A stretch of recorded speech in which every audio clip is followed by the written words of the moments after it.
Whew. I didn't want to do it. I really didn't want to. But you forced me. So let's get this over with. Let's talk about guns. Jeez. I need a haircut. It's ridiculous. Okay, so let's talk about the guns I have. And by the way, I say guns. We don't say weapons. That's just not how we view them. That has a different connotation and a different purpose. These aren't weapons. In the wrong hands, they could be weapons, but we don't view them as weapons. So let's go left to right. This is my hunting rifle. It's a Remington Model 700 270. I've shot this gun 7 times this year. 6 times to sight it in, and 1 time to shoot a deer. Like many of my fellow humans, I'm an omnivore. I like vegetables and meat, and you just can't buy deer meat in a restaurant. It's not possible. And for the most part, whatever we kill, we eat. We don't eat humans. And by the way, this was my mother's gun. She was a country girl. She liked to hunt. My dad liked to hunt as well, of course. I say of course. You don't know that, but he hunted. My mom passed away, but this is my gun now. And over here is my shotgun, a Remington Model 1100. I actually haven't hunted with this since I was, oh boy, I don't know. This was maybe 20 years ago. When we did hunt, or when I hunted ducks, geese, and dove, not humans. And this is also good for skeet shooting. We'll talk about that later. And over here I have what looks like the military would use. I don't think the military uses this type of gun. It looks like it, but it's a Hi-Point 40 caliber carbine. It's great for shooting paper targets and pumpkins. I'm telling you, there's a war coming. It's just on the horizon. I can see it. A war between pumpkin and humans. And trust me, my friends, at the end of the day, man will survive. We will overtake the pumpkins. They have no chance against us. And by the way, if you think this looks like a military gun, I don't know if that means anything or not, but keep in mind the military does have sniper rifles. I guess this is a sniper rifle. And last over here is my handgun. It's a Glock 357. I think most people have a problem. Well, of all the guns out there, I think the handgun probably is what gives most people problems. And I say problems, I mean what they're afraid of. But with education and safety training, all of these guns, and in the right hands, of course, these guns are perfectly fine. They're perfectly safe. And for some people, you don't even touch it. Don't look at it. It will possess you.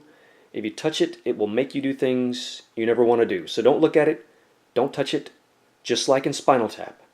This is special too. See, look, see, still got the old tagger on it. See, never even played it. See? You just bought it? Don't touch it. Don't touch it. I wasn't going to touch it. No, don't touch it. I was just pointing at it. Well, don't point even. Don't even point? No, it can't be played. Never. I mean, Can I look at it? No, you've seen Don't enough look of that at it. one. And just a quiz for you. Are these guns loaded or unloaded? Well, the truth is, it doesn't matter. You should treat them as if they're loaded. So if you're not familiar with them, really, you shouldn't touch them. But treat them as if they're loaded. I know what you're thinking. Does this guy actually sleep with these guns on his bed? And the answer is yes. These are like teddy bears to me. Every night I just slide right in between these 2 guns right here, cuddle up with them, snuggle. And one more thing, I do shoot paper targets with this, and I would say the secondary use for this is self-defense. So let's talk about that for a second. This is my front door. Let's say someone breaks in. I guess I've got a few different options. I can come in my room and shut the door and hope that whoever breaks in doesn't try to open my door, kick it open, whatever the case may be. I can call the police and hopefully they will get here soon enough.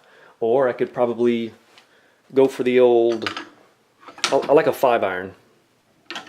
Take a 5-iron and hopefully use that to defend myself if I need to, or I could go for the handgun. So I have a question, and of course it's rhetorical. Why is it that neither I nor my family members or anyone I know who has a gun, why is it we've never killed anyone? Are we an anomaly? Are we the exception to the rule? Or do we represent the average gun owner? You know the answer. So I've been shooting guns ever since I was a little kid. Well, just take a look at this. There's me. Yeah, I'm the left-handed one. There's my brother. You can tell because he's right-handed. There's the both of us together. And here's a more recent picture. We're handy with the steel, if you know what I mean.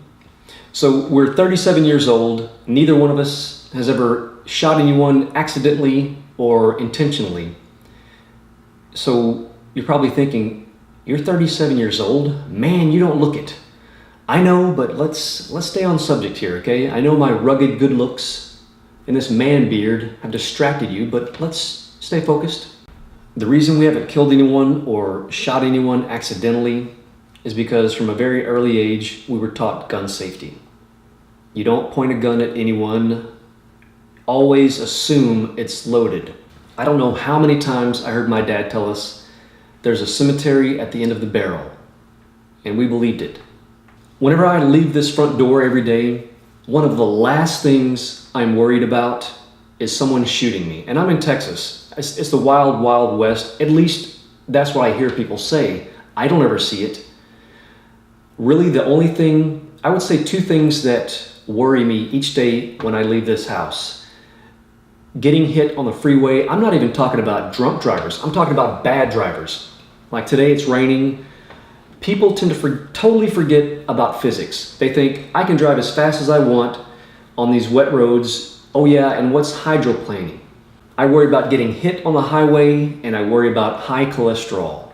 Yeah, those two things worry me more than getting shot. Fortunately, I can avoid high cholesterol by not eating the wrong foods. That's easy. But as far as on the highway, you just got to watch out for the other guy. What else concerns me more than getting shot?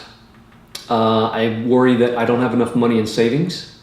Speaking of work, I worry about job safety. Am I doing everything properly? Do I want to eat a peanut butter and jelly sandwich? These things concern me more than getting shot. And honestly, if every day you walk outside, you're worried that somebody's going to shoot you, then you watch way too much TV. You need a hobby. I don't know what's wrong with you. And trust me, media does play a big part in this. For my very conservative friends who watch certain news stations and listen to certain radio programs, they have it in their mind that anybody with brown skin from the Middle East is a terrorist and they're here to bomb you. Well, that's not true, and you know it. Just like my more liberal friends who think that just because someone has a gun, they're going to shoot you with it. Well, you know that's not right either.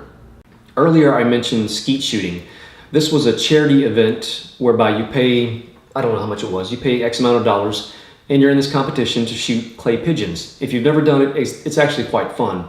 So here's the scenario. You've got hundreds of people with hundreds of shotguns at the same location.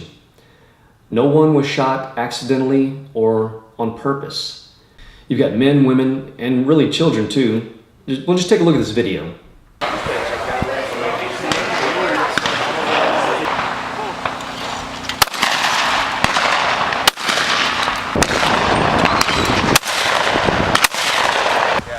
Cool. Get low. So all those guns, all those people, and no one gets shot. We must be breaking records of gun safety. It's probably unheard of. See, you don't hear about this on the news. Hundreds of people gather with guns, no one is shot. And oh yeah, as far as violence in video games and TV goes, haven't we talked about that enough? You know it doesn't cause violence. If you watch Wile E. Coyote fall off of a cliff and have an Acme anvil drop on his head, if you can't figure out the difference between reality and fantasy, well, I've got no words for you. You're gonna have a hard time in life. And as far as my handgun goes in self-defense, every night when I lock the front door and I go to sleep, I honestly do not anticipate anyone breaking in. I've never had anyone break into my home, no matter where I've lived. Really, the last thing that I think about as I'm going to sleep is, are they going to keep me up tonight? That's pretty much it. So the odds of me pointing my gun at my fellow man, even in self-defense, are very low. I don't anticipate that ever happening, but you know what? I have it there. I have a handgun there just in case. Look, I've got 2 nipples. I can't breastfeed, but they're there just in case.